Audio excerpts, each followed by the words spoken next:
Hello, everybody. Welcome to the second video portion of this set of lectures for September 1st.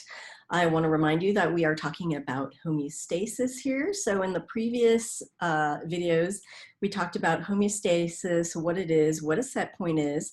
Now we're going to go ahead and talk about different ways that we go about maintaining homeostasis, right? So remember, we have this response. Whenever a variable gets out of its range, we're going to respond in some way to bring that variable back to homeostasis. So that's what this part is about. There are different ways that we can go about that, okay? In this video, we're going to talk about local versus reflex control, okay? So our learning goals or our questions for this video are: 1, what is the difference between local and reflex control?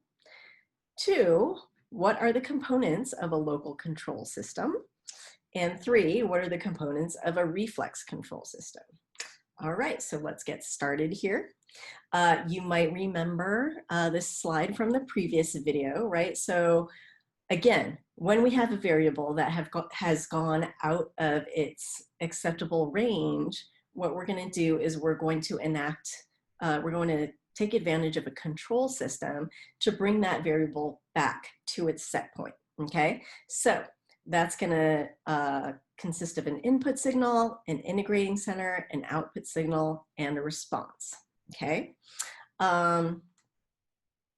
We have, in this section, we're going to talk about 2 different ways that we go about carrying out this control system, right? So, or this kind of overall response, okay? So we have 2 mechanisms. One is local control, the other is reflex control, okay? So let's just start by looking at local control, okay?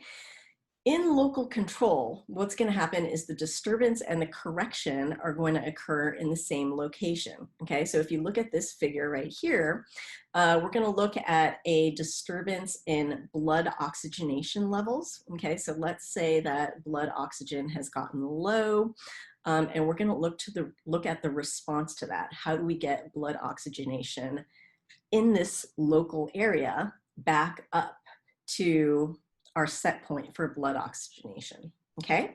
So let's take a look at the steps in that response. So again, this is just an example.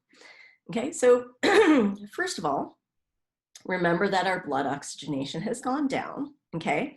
So first thing that's going to happen is that we're going to have a sensor in the wall of the blood vessel here that's going to detect that decrease in blood oxygenation, okay?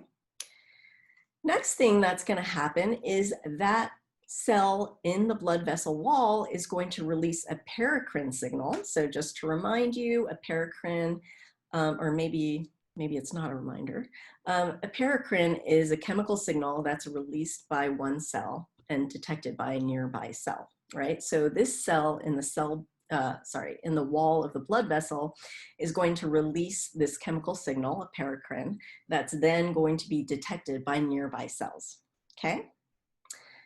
Next thing that's going to happen in this response is that the muscles of the blood vessel wall are going to detect that signal and they're going to relax, okay?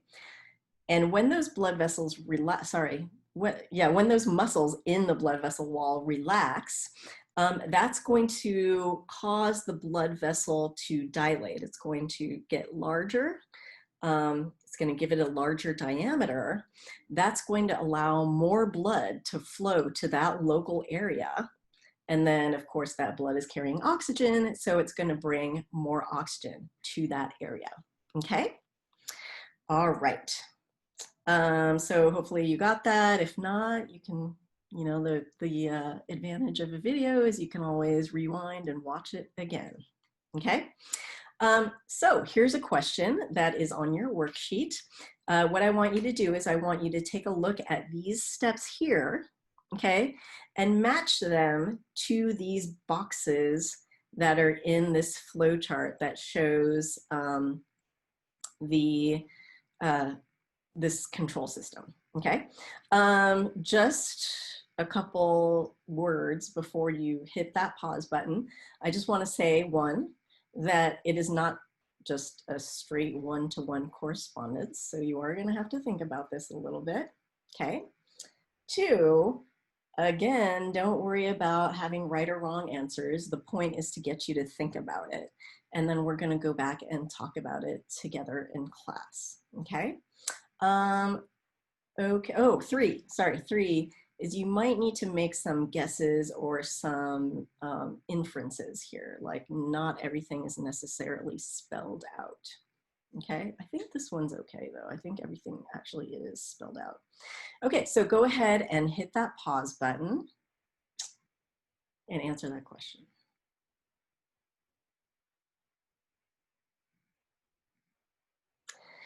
Okay. So hopefully you've gone through and thought about which steps here correspond to which steps down here, okay? And we will talk about your answers when we meet in class, okay? But just to summarize, moving on to the next slide, basically, again, local control, the disturbance and the correction occur in the same location, right? So remember in the example that we looked at, the disturbance was a local drop in blood oxygenation, and then the correction was to bring that local blood oxygenation level back up, okay? And one thing that I do want to point out about local control is that the response is also local. It's just going to affect this local area.